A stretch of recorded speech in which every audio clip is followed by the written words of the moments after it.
Hey y'all, what's up? What's good? How's everybody doing? And today, BlackGhostFace here. We're going to be doing another SCP animation video. We're jumping in to the Gate Guardian. If you've ever read the book of Genesis, which is the part of the Old Testament that details God creating the world and humanity during a particularly busy week, then you might just be already familiar with SCP-001, or at least one of the anomalies that's been proposed for the title of SCP-001. Because of course, SCP-001 doesn't refer to a single creature, object, or entity, but rather a collection of various anomalies contained by the SCP Foundation. Anomalies sharing the name SCP-001 include the infamous Scarlet King, a powerful eldritch being intent on ending all of creation that is thought by Foundation researchers to be one of the most dangerous beings in this and any other universe. But the Scarlet King isn't the only incredibly powerful being categorized as SCP-001. In fact, there are plenty of other anomalies with similar levels of destructive power. And one such being is a creature codenamed the Gate Guardian. Standing at well over 1,000 feet tall, the Gate Guardian is impossible to be fully contained by any means that the Foundation possesses. The anomaly itself, despite its colossal size, is humanoid in its shape, sporting wings that protrude from its back. While it usually has 4 of these, SCP-001 has historically been seen to have any number of wings between 2 and 108, sprouting from various places over its body, including its shoulders, ankles, wrists, and even its temples. This gigantic guardian also carries its own weapon, referred to as SCP-001-2. This weapon resembles an enormous knife or sword, capable of emitting plumes of flame. According to tests conducted by the Foundation, the temperature of the flames produced by SCP-001 rival that of our very own Sun. For reference, the Sun has a core temperature of over 27 million degrees Fahrenheit and 5,778 Kelvin at its surface, or almost 10,000 degrees Fahrenheit. You would expect a flaming sword that burns hotter than the Sun to cause a considerable amount of damage, even if it wasn't in use, but the flames emitted by the weapon leave no lasting damage on the surrounding environment. It is capable, though, of annihilating anything that strays too close to SCP-001, burning them so intensely that their atoms literally separate, breaking potential attackers apart on a molecular level. Much as its codename suggests, the Gate Guardian stands solemnly at the threshold of some form of dimensional gateway, which is equally tall as SCP-001 itself. Behind the Guardian is a lush grove, abundant with fruit trees of astronomical size, as well as other beings that share a similar appearance to SCP-001. This grove is thought to be the Garden of Eden, the paradise that God created and that was inhabited by Adam and Eve, the first 2 humans in existence, according to the book of Genesis. As the tale goes, the pair were created by God himself and permitted to live in the Garden of Eden as long as they followed a single rule. Adam and Eve were instructed not to eat any of the fruit that grew from certain trees that God had specified. Within view just behind the Gate Guardian are 2 immense trees, one bearing apples and the other bearing different fruit of an unknown type. The one that looks like an apple tree is believed, even by some in the Foundation, to be the biblical tree of knowledge that Eve was convinced to pick a fateful apple from after an encounter with a snake. The other, the one with unidentifiable fruit, is thought to be the tree of life. However, this is all speculation, since it is currently impossible to venture through this gateway and verify if the realm beyond is truly the Bible's own Garden of Eden.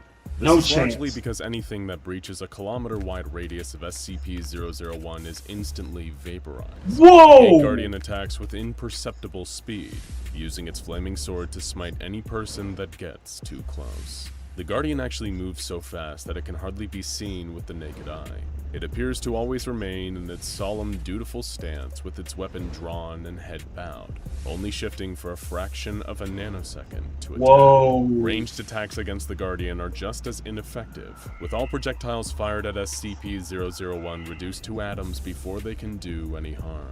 Even if said projectile happens to be a nuclear weapon, the Gate Guardian will be able to subatomically vaporize both the projectile itself as well as the person who sent it, regardless of how far away they are, all while not appearing to lift a finger.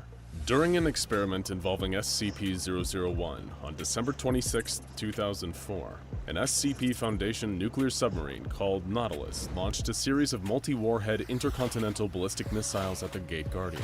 The retaliation from the Guardian resulted not only in the deaths of approximately 35,000 innocent civilians, but the blast is also believed by some to have inadvertently caused the 2004 Boxing Day tsunami. The severity of this incident came dangerously close to revealing the Foundation's existence to the world, resulting in them rapidly deploying any means necessary to erase any trace of the 35,000 victims' families, friends, and other related individuals. In order to avoid questioning, the SCP Foundation administered amnestics on an almost worldwide scale, and the O5 Council banned any further tests on SCP-001 that involved nuclear weapons. There is no way. No. So you mean to tell me that this Gate Guardian flaming sword SCP-001-2 is so hot that it can incinerate anything in its path? Like, basically, it can incinerate anything it touches. And the thing about it is that you know how people be saying I have the power of 1,000 suns? This Gate Guardian has the power of the sun. The sun. You get the power of 1,000 suns, but this has the power of the sun. You will literally get incinerated, vaporized. And the thing is, it attacks you so fast you can't even tell that it attacks you. You can't even tell it moves. And you can fire a bomb, it'll be incinerated. You can fire a nuke, same thing. But the difference is, but the thing is, you will die no matter how far you go. So basically, if you attack him, you die. No matter how far you go, you will die, regardless. Wow, that's crazy. That's crazy. That's the Gate Guardian for you. That's the Gate Guardian. You can't contain him. He's over 1,000 feet tall. Got over 100 wings in total. You can't get close to him. So basically, it's like you have to leave him alone. But you know how curious people are nowadays. We need to know. We need to know more about him. We need to know more about the sword he has. We need to know more about that gate, that portal that's behind that he's guarding. We need to know everything. But we can't. We can't even get close to him. So now it's like, what can you do? If I was part of SCP, I'll be like, okay, look, this is one of those types where we just gotta leave it alone, okay? This ain't no certain creature, certain human, and certain alien in human clothing that we can, like, knock out and lock away and all that. This is something to where this is like a demigod level, right? This is like literally God level that we are messing with right now. What can we do? In what was hoped by the Foundation to be a test with lower stakes, they sent an expendable D-Class personnel towards SCP-001.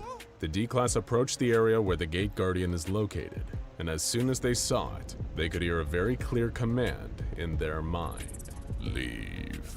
The D-Class personnel reacted exactly the same way you or I would. They promptly turned and started to walk away. They didn't need a 1,000-foot-tall entity with a flaming sword to tell them twice. The researchers running the experiment were not swayed by the request and ordered the D-Class to continue moving towards SCP-001.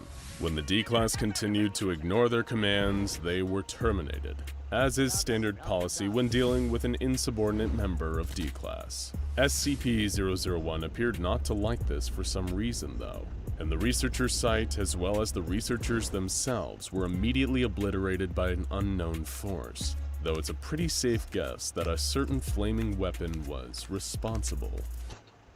Ooh, that's crazy. So you mean to tell me, okay, I get it. D-Class, you're supposed to do what you say. If you don't do it, you're out. But you see this giant flame entity that's literally telling you to leave, telepathically. Of course you're going to listen to what it says because you don't want no problems with something like that.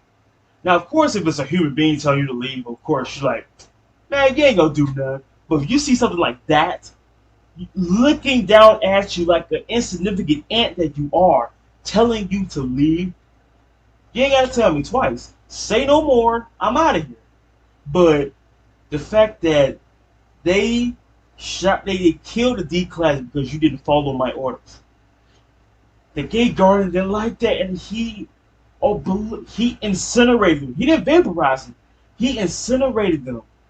He incinerated them because you did something that I didn't like. I told them to leave. They listened to what I said. But you decided you want to be a D about it and decided to shoot them because they did something that you didn't like to hear. This candidate for SCP-001 may be one of, if not the most powerful being that the SCP Foundation has ever encountered. And according to its entry in the SCP-001 file, the Guardian is even responsible for the creation of the Foundation itself. If the file is to be believed, the administrator of the SCP Foundation one day heard a word echoing through his head: prepare. This one-word instruction led him to starting the SCP Foundation, containing countless dangerous anomalies and entities in preparation for an uncertain future. In all that time, since the very beginning of the Foundation, the Gate Guardian has remained standing at its post. While it is not aggressive nor openly hostile towards humanity, the Gate Guardian doesn't seem to care much for us either, at least as individuals. It rarely interacts with human beings when left unprovoked, and venturing too close to the Guardian, however, is not an automatic death sentence. The Guardian first communicates with any living being approaching it via a telepathic message, instructing them to either leave or forget. If whomever has stepped too close to SCP-001 complies with the instructions, they'll be able to freely leave the area, while simultaneously forgetting every detail of the Gate Guardian's existence. Ignore these warnings though, and SCP-001 has no qualms about completely eliminating you from reality. Given its enormous destructive potential, it is no wonder that the Foundation is trying to use the Gate Guardian to eliminate other dangerous SCPs, each with varying results. Here's what I don't get. Now, if you're going to walk towards it, right? He's not hostile. He doesn't attack unless you attack him. And if he tells you to leave, okay, I'm going to leave. Because why? I'm still alive. But why would you want to still be one of those type of people to where, you know what, I ain't scared of no giant flaming entity that can incinerate anything if you get too close? You got people like that. Like, do you really want to see the hard way? Do you really? I can't say feel the hard way because you ain't gonna feel nothing. You're gonna be just gone. Gonna turn you into dust. Gonna turn you into particles. Gonna turn you into nothing. All right, nothing. Foundation at one time even attempted to use the Gate Guardian to destroy the infamously indestructible SCP-682, better known by the appropriate name of the hard-to-destroy reptile. Due to the malicious contempt SCP-682 holds for human beings and all other forms of life, it is perhaps one of the most dangerous anomalies the SCP Foundation has in containment. SCP-682 is also one of the few creatures the Foundation actively wants to terminate, a task made that much harder given that 682 can regenerate its entire form from as little as a single cell. The Gate Guardian had already shown time and time again that it was capable of massive destruction, and researchers working for the Foundation hoped to harness that power to rid the world of SCP-682 for good. 682 was placed on an unmanned vehicle and carried to within 1 kilometer of the Gate Guardian. The Guardian attacked the vehicle, seriously wounding but not killing 682. It seemed even the mighty SCP-001 couldn't kill the hard-to-destroy reptile. While the researchers were disappointed with this result, it is worth noting that 682 made a very interesting comment to the Guardian. 682 mentioned that the Gate Guardian is not Uriel, but a pretender. Uriel is the archangel that some religious texts describe as the Guardian standing at the Gate of Eden with a fiery sword. So does this mean that 682 knows that the Gate Guardian is not actually an angel? Or that the location it is guarding isn't the Garden of Eden at all? Any truth or meaning behind these comments has, as of yet, been undetermined by the SCP Foundation. A later experiment involved both SCP-001 and SCP-073, the anomaly otherwise known as Cain. Cain is a male humanoid of possible Arabic descent whose arms, legs, spine, and shoulders are replaced in an almost cyborg-like fashion with beryllium bronze. Much like the Gate Guardian, SCP-073 may also be the same as the one mentioned in the Bible's book of Genesis, who, according to the biblical story, murdered his own brother Abel out of spite. As punishment for his actions, Cain was cursed to eternally suffer for his wrongdoing. In the case of SCP-073, any damage inflicted on him is deflected back to the attacker. Whoa. Cain is made to feel the pain of the attack. Any plants or plant-based matter withers and rots in his presence, and he is cursed with a perfect memory, keeping him forever haunted by his murder of Abel. When Cain was brought before the Gate Guardian, an unknown incident occurred. The Foundation's records are heavily expunged, but we do know that somehow Cain's usual ability to deflect incoming damage back at his attacker had no effect on SCP-001. The encounter left SCP-073 unconscious and even permanently blinded nearby research personnel. It was as a direct result of this incident that the O5 Council demanded that no further experiments of any kind were to be conducted on SCP-001, with the administrator even filing an executive order that no SCPs be exposed to the Guardian, and that SCP-001 was to never be used for the attempted termination of other SCPs. Of course, perhaps it wasn't just the mistakes of the past that made the Council decide that SCP-001 was best left alone. Exactly. At some point, an erratic transmission was received from Site-0 by Foundation personnel, detailing an XK-class end-of-the-world scenario. In the transmission, the sender, believed to be another member of the SCP Foundation, described an event during which the Gate Guardian finally left its post, stepping away from the entrance to the Garden of Eden. SCP-001 has left its location, the sender wrote. The gate is open. They are riding forth. Oh God, it's so beautiful.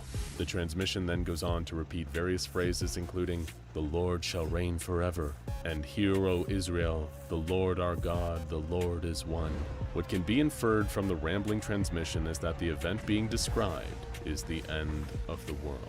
Some believe that once God deems it time, his angelic armies will lay waste to the earth in order to remake it as a paradise. When this occurs, SCP-001, the Gate Guardian, will open the gate he stands in front of, allowing the other beings like it to emerge into our world, ready to cleanse it. Perhaps most interesting is the source of the message. The transmission was received from within the Foundation from Site-0. However, when questioned by personnel, O5-14 told them that no such message had been sent or even existed.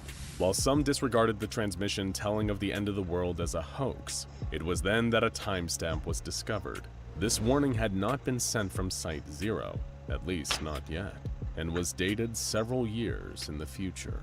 Despite this ominous warning of things to come, the Gate Guardian remains inactive, standing at the threshold to Eden, waiting.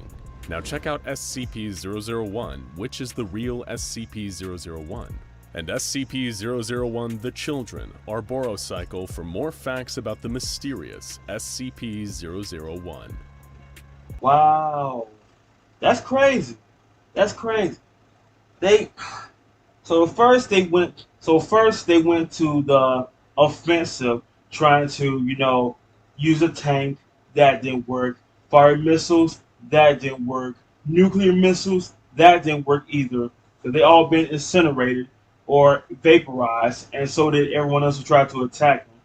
But you're sending test subjects, aka the D-Class, and they said, no, I'm not dealing with that. They got upset. They terminated them. The Gate Guardian got pissed off and killed the researchers who found that as that's no good in his eyes. But the thing is, you can walk up towards him, but not too close though, because you can try to talk to him to not provoke him. But this man, so he see SCP-001, SCP-001-2. I mean, his weapon is literally so strong that it literally has its own SCP name. They tried using a hard to destroy reptile, that didn't work. They're using a humanoid, that didn't work either. And the fact that you try to put You try to cut his head up, but your head get cuts off, but he feels that pain. No way. And wow. So destroys everything. Perfect memory. There's so many. There's so many SCPs I am looking forward to watching. But man, they used everything. They even used one that's hard to kill, hard to destroy. That didn't work. Now it just comes to the fact that all these deaths, y'all just not realizing we should have left this alone. And the fact that 35,000 people, innocent people, died because of the nuclear ballistic missiles caused that huge tsunami back then. Yeah, but still though, they tried to. How? There's the question: how can you make people forget that 35,000 people have died? How can you make people forget that? There's no way you can make people forget that. I don't care what you do. But that's I love the deep story though, the deep plot twist. I send you a letter. Oh, but it wasn't sent from me. It was sent years into the future. Alright. Okay. So let me ask y'all this question, right? And I ask this like most of the time. What if you worked in SCP, right? You always wanted to. I mean, like you be wanting to work at something like that, right? And you wanted to just go in there, look at all the mythical creatures that never exist in this world, but you see them right there, clear as day. And you go out there, right? You're on a job assignment, and you go out there and try to get close to SCP-001. And even still, it doesn't matter if you're like D class or higher. It's like if you do anything bad, apparently, you see what happened. The D class said, I ain't messing with that. Researchers got upset. He kept telling D class to go and do your job and get close to him. Still didn't do it. Terminated him. And the gate guard did not like that. And the researchers got terminated. They got terminated. So I'm asking you this question. If you ever worked at SCP, right, and you come across something like that, would you still work there? I mean, like, the thing is, you already know what it is, right? You know what it does, but they still want you to go towards that. You can't quit your job, huh? Once you're in, you're in. That's it. It's like, no, it's nothing like that. It's basically saying once you're in, you're in. If you ever quit or try to get out, you pretty much gonna get killed. Simple as that. So it's like you have to really do your research. You really have to say to yourself, is this place worth it? Like, I do want to work here because I enjoy, doing something like this. But is it worth it though? That's the question. Let me know your opinions down below, folks. Is it worth working for SCP, knowing that I know what they do? I know what they hunt, but knowing about the creatures and all that, and they want test subjects to go and see what does it do, how does it do it. Would you do it? Let me know. But anywho, that was good. I am looking forward to more of these SCPs, but it seemed like there's like, I don't know how many like 001 there are in total. I'm not sure. But I'm thinking it's just like, let's say there's just one SCP-001, right? Then we're going to the next one, 002, then 3, then 4. No, that's like almost at least 10 different SCP-001.